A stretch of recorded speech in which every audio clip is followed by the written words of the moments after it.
Madam ఇటు చూస్తే కనుక 30 years ఇండస్ట్రీ అని పేరు తెచ్చుకోవడం జరిగింది. కానీ స్టేజ్ మీద అన్ని డైలాగ్స్ ఉన్న తర్వాత కూడా ఎందుకు ఈ 11 150 అనే వాడు ఎందుకు వాడారు అని చాలా మంది ప్రశ్నిస్తున్నారు. దీని మీద సార్ ఏమైనా చెప్పడం జరిగిందా మీకు? అదేం లేదు సార్. ఏంటంటే సినిమాలో ఆయన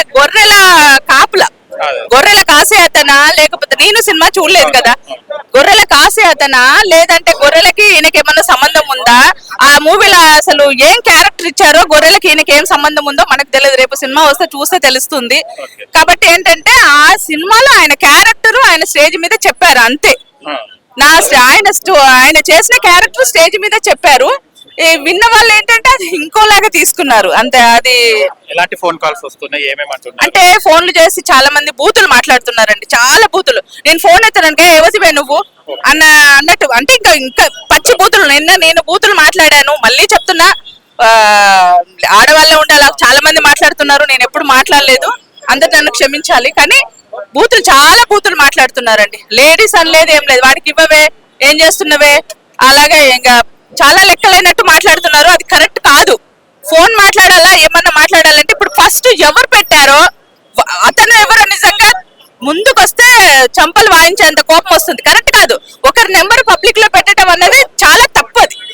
ఎలా పెడతారు? ఒక్కొక్కరికి ఒక్కొక్క పర్సనల్స్ ఉంటాయి, అన్ని ఉంటాయి. ఒకరి పర్సనల్స్ తీసుకొచ్చి మనం పబ్లిసిటీ చేయడం అన్నది అది చాలా రాంగ్ అండి. ఇది కరెక్ట్ కాదు. 1000 వచ్చి ఉంటాయండి. ప్రింట్ చేసాము. ఇంకా ఇప్పుడు సిమ్ నేను స్విచ్ ఆఫ్ పెట్టాను. కానీ చాలా మంది ఏమంటున్నారంటే గొర్రెలని 150 11 అన్నప్పుడు బీపీ లేనిది హాస్పిటలైజ్ కాకుండా ఒకటేసారి హాస్పిటలైజ్ కావడానికి రీజన్ ఏంటిది? అంతగానో బీపీ షుగర్ పెరిగిందా అని అంటున్నారు. ఆయనకు ఆల్రెడీ షుగర్ ఉంది, ఇది ఉంది. మేము టాబ్లెట్లు ఇచ్చి అవేసి కంట్రోల్ చేసుకుంటూ వస్తున్నాం. నైట్ పడుకున్నప్పటి నుంచి అంటే 3 గంటల నుంచి స్టార్ట్ అయినాయండి.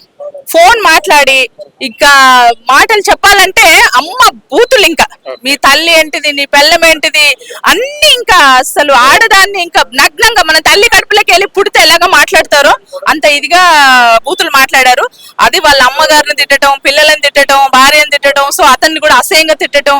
ఆయన ఎక్కువ అరిసి కూడా గొంతు కూడా పోయింది వాళ్ళతో ఫోన్ మాట్లాడి. ఇప్పుడు కంప్లైంట్ ఇచ్చారు కదా, ఏం చెప్పారు కమిషన్? ఎవరండి? సార్ మీటింగ్ లో ఉన్నారంట. యాక్షన్ తీసుకోబోతున్నారు? ఏం లేదండి. ఇప్పుడు ఇలాంటి ఒక ఆర్టిస్ట్ల మీద, మెయిన్ ఆర్టిస్ట్ల మీద అండి, ఆర్టిస్ట్లు ఒక చిన్న పని చేస్తే అది పెద్దగా చూపించడం, అది ఎవరు చేస్తున్నారు, ఈ ట్విట్టర్ లో ఎవరు పెట్టారు, వాళ్ళ మీద మేము కంప్లైంట్ ఇవ్వాలి అనుకుంటున్నాం. ఎందుకంటే మాకు ఈ రాజకీయానికి సంబంధం లేదు. మేము సినిమాలాగే చేసాం, కానీ రాజకీయాన్ని తీసుకొచ్చి పెట్టలేదు. ఆయన మాట్లాడటం అది ఆయన ఇది కామెడీ ఆర్టిస్ట్ కాబట్టి కామెడీగా మాట్లాడాడు. ప్రమోషన్ కి వెళ్ళారు కదా, వెళ్ళిన తర్వాత విశ్వక్సేన్ కూడా ఇది మాకు సంబంధం లేదు, పృథ్వీ గారు ఒక యాక్టర్ గా దానిలో యాక్ట్ చేయడం జరిగింది, మాకు ఆయనకు సంబంధం లేదని, ఆయన మూవీకి ఏమైనా ఎఫెక్ట్ పడతానని భయపడి ఈయన అవాయిడ్ చేస్తున్నారా? అది రాంగ్ అండి. ఆయన పబ్లిసిటీ చేసుకుంటున్నారు అంతే. ఒకే రోజు 22 ఎంతో పెట్టారు ఫేస్బుక్ లో, అంతమంది చూసారు ఒకే రోజు అంటే పబ్లిసిటీ కదా మూవీ. రేపు ఆయన సినిమా ఆడుతుందండి, సూపర్ హిట్ ఆడుతుంది, డబ్బులు వస్తాయి. ఇప్పుడు మా పరువు పైన పరువంతా ఆయన తీసుకొచ్చి ఇస్తారా? కానీ ఒకవేళ లైలా సినిమా ఫెయిల్ అయితే కనుక పృథ్వీరాజ్ గారి మీద కూడా వేసే ఛాన్సెస్ ఉన్నాయి కదా మీ వల్లే అని, దానికి మీరు ఏం చెప్తారు? మాకు గొర్రెలే, ఆయన గొర్రెల క్యారెక్టర్ ఇచ్చాడు కాబట్టి గొర్రెల గురించి మాట్లాడారు. సినిమాలో ఒక్క గొర్రె కూడా లేదు. కానీ గొర్రె క్యారెక్టర్, గొర్రెలో కూడా చాలా డైలాగ్స్ ఉండొచ్చు మూవీలో, ఈ గొర్రె అనే పదమే ఎందుకు తీసుకున్నారు? ఆయనకు ఆ క్యారెక్టర్ నచ్చింది, ఆ క్యారెక్టర్ అందులో నచ్చింది కాబట్టి. ఇప్పుడు మూవీలో మనం సినిమా చేస్తామండి, చేసిన క్యారెక్టర్ అంతా మనం చెప్పం కదా, అందులో కోసం లాస్ట్ ఏదో ఒక ముక్క వదులుతాం అంతే. కానీ మొత్తం మనం రిలీజ్ చేస్తే మనం అందరం చూడం కదా, ఒక చిన్న బిట్టు వదిలేరు అంతే. మొత్తం మన సినిమా అంతా చెప్పామంటే ప్రజలు చూడరు కదా అని. మీరు ఈ విషయం విశ్వక్సేన్ గారికి చెప్పడం జరిగిందా? నేను ఆయన నాకు కలవలేదు, నాకు అంత ఇది లేదండి.